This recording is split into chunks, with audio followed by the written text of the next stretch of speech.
Jennifer and I are delighted to be here to share some of our results with you. And considering time constraints, without further ado, oh, sorry. Without further ado, better. Our project takes off from the simple argument that it's important to understand how generosity varies around the world and over time. We argue that a full understanding of the causes of generosity requires connecting individual predispositions to generosity, choices to behave generously, and the larger economic, political, cultural, social context in which both are embedded. And this embedding could be at the national level or it could be at the sub-national level. So two cross-national surveys form the backbone of our analyses. The World Value Survey is a worldwide survey of attitudes with information on individuals in 90 countries over 5 time periods, while the European Social Survey has information on individuals in 32 countries for 4 time periods. And we use multi-level models of various types to analyze these data. So both surveys ask a range of questions that cover both generosity orientations and behaviors.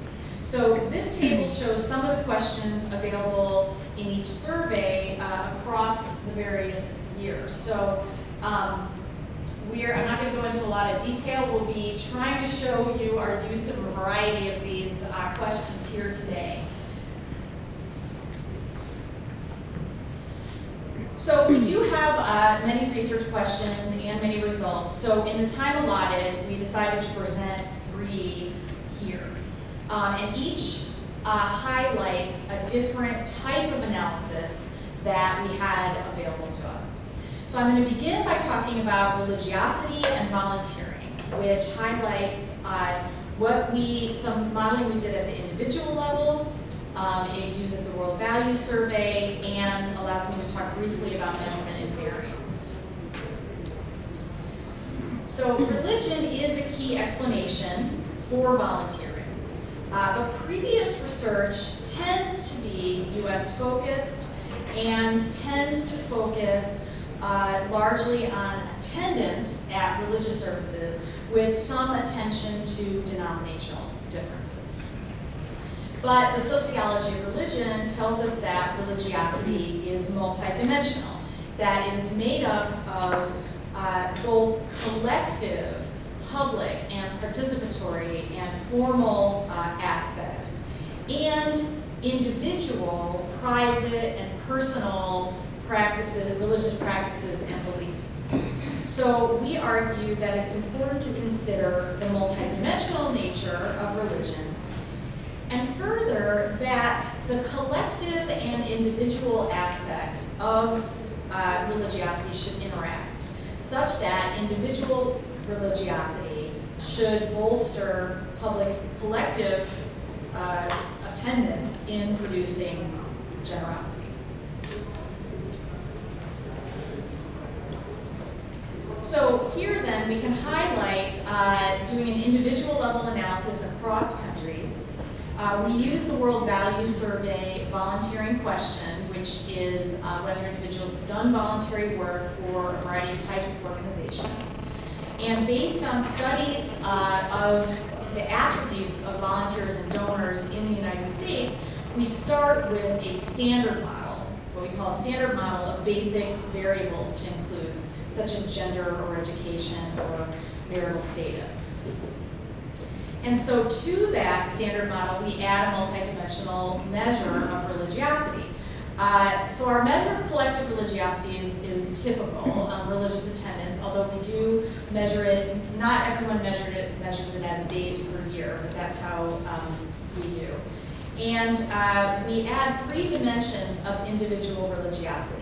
Religious salience, which is a factor score created from a confirmatory factor analysis of the importance of God, religion, self-reported religiosity, etc. We have a dimension measuring prayer, which we measure as daily prayer versus less than daily prayer. And I'm happy to talk about why we made that distinction in the questions. And we have a factor score for belief, which is strength of belief in God, afterlife, heaven, and hell. And we also include a measure of denomination. So a key issue we had to address at the very beginning of this big project was whether our survey questions were being interpreted similarly across diverse countries and cultures, right? So for example, do two individuals in two different countries interpret a question about the importance of God in similar ways? So statistically, this is the question of measurement and variance, and it took us some time to kind of work through some of these issues. Based on this, for this presentation, we're going to focus on Europe, presenting the results for Western Europe. We have a comparison to Eastern Europe, and we're continuing work on comparison to other regions of the world where measurement and variance is more complicated. So just to very briefly illustrate some of what we find, like previous research, we find that attendance is significant and positive. And I'm not going to be doing much with effect sizes here because there's no time, but to give you a flavor, what this means is an increase from attending once per year to attending weekly would approximately increase an individual's volunteering by half an organization. We see that individual religiosity is important as well. Salience and prayer are positively related, while belief is negatively related and significant. So all the dimensions of religiosity are important for understanding volunteering. But we see that the interaction between this community or collective or communal religiosity and individual religiosity is significantly positive. So personal religious beliefs and practices are enhancing the benefits of attendance and vice versa. What does this interaction look like? Well, here's the effect of attendance on volunteering for 3 levels of religious salience: low, medium, and high. So you can see that having high individual religiosity, high religious salience, increases the effect of attending religious services on volunteering. So that's just one chart of one finding, but that's all you get. Moving on, we need to move right along. So I want to turn to the next mini presentation of results. This is on social capital and generosity. And this highlights analyses at the individual and subnational level, use of the European Social Survey, and recognizes that generosity has multiple dimensions and allows a quick presentation of some cross-level interactions. So the question in this project is, how does a strong community, one with high social capital, influence levels of generosity? So are individuals embedded in communities with lots of network ties and trust more likely to donate, to volunteer, etc.? So social capital is the resources that mirror in the relationships between individuals. We define it as the interaction of objective networks between individuals and whether those interactions are subjectively reciprocal, trusting, etc. For this analysis, we consider multiple aspects of generous behavior, volunteering, like the World Values Survey question. Also, we have donating for those organizations, as well as informal helping, a measure of informal helping. And because we linked the European Social Survey data to subnational units that are defined by the European Union, we were able to look at community below the level of the country. We've got these subnational regions that the European Union defines, and then we can get additional data for controls. So just to provide a sense of this regional variation, here's a map of donating across the countries of the ESS, the European Social Survey. You can see variation across countries, but also within countries across regions of the countries. So you can see Scandinavia up there is generally high in donating. For example, while Hungary is generally low. Spain and Italy show substantial variation across their regions in donating. We see similarities but differences for informal helping. Here, Hungary over there is higher, and France is generally lower than on the previous slide. So it's important to consider these different dimensions of generosity. And we still see variation across these subnational units. So it's worth considering whether a measure of community, social capital, can influence these generous behaviors. Yeah, just a clarification, that's an individual donating to anything or donating to something that was on the ESS? 12 types of organizations listed by the ESS. Yeah, I've got the 12 types. Okay, so the model so we have individual level measures of social capital then. We're getting social networks, trust, and then we have regional levels. So this is the subnational regional level measures as well, which would be the averages of these average ties and average trust. And we can ask questions about cross-level interactions. For example, are more trusting people embedded in more trusting contexts more generous? Or does a highly linked community level network enhance individual networks? And again, we have a number of controls. We have a standard model at the individual level and a bunch of regional controls that we got from the European Union data for important things like GDP. So just to try to summarize a lot of findings, what I'm presenting here is the predicted percentage change here in donating for a 1 standard deviation change in our predictors.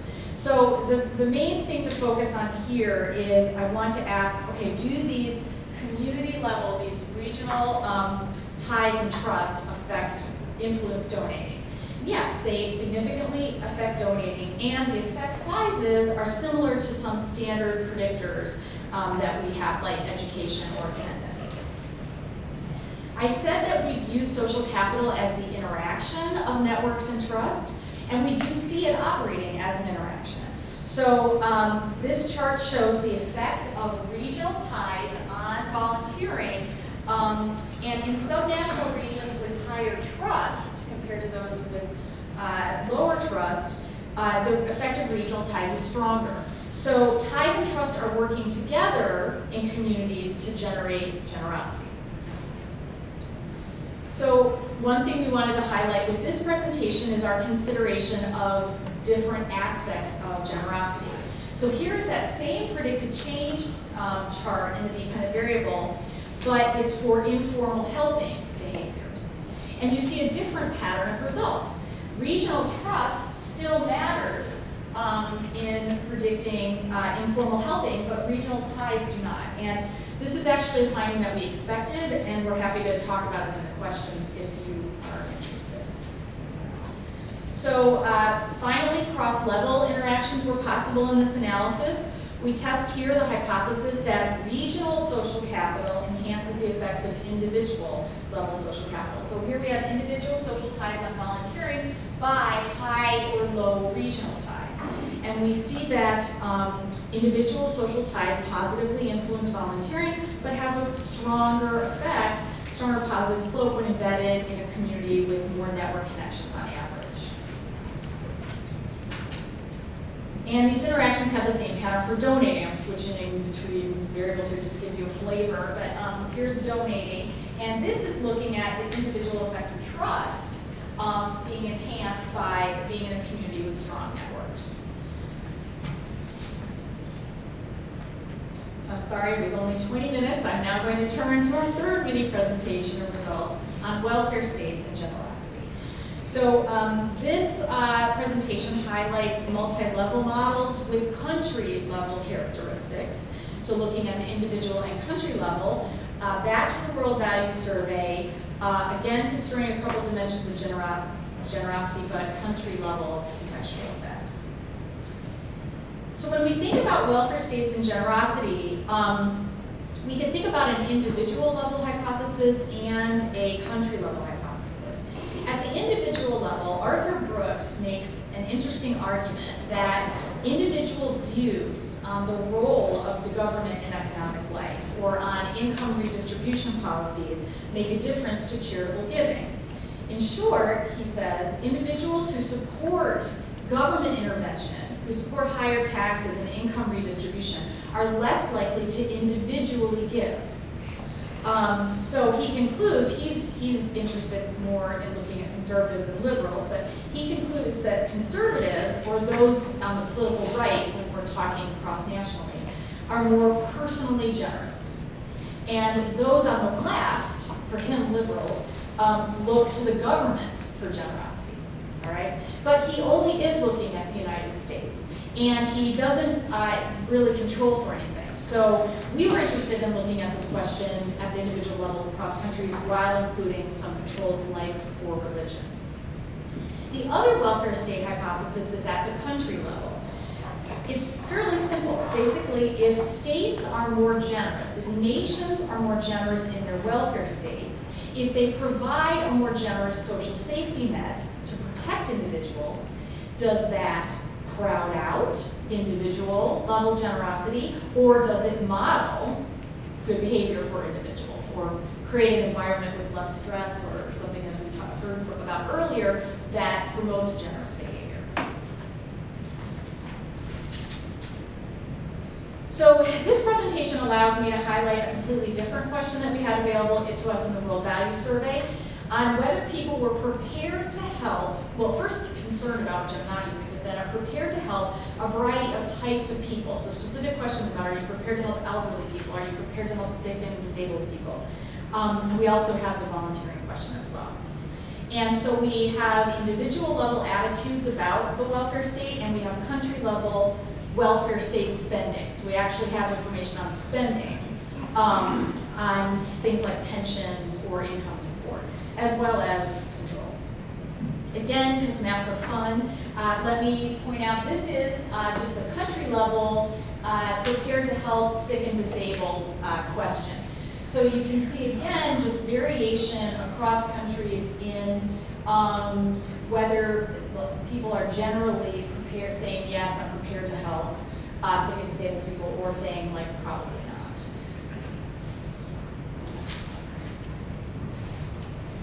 So just to give a sense of the individual level findings, this is a summary of some models with a lot of controls. If we just look at left-right position, which is across countries what we need to do, then we see that there's a non-significant effect of this on being prepared to help, but a positive effect on volunteering. So it appears that those on the right are more likely to volunteer, a la Brooks' argument. But this is not controlling for religion. So if we do control for religion, then that effect disappears.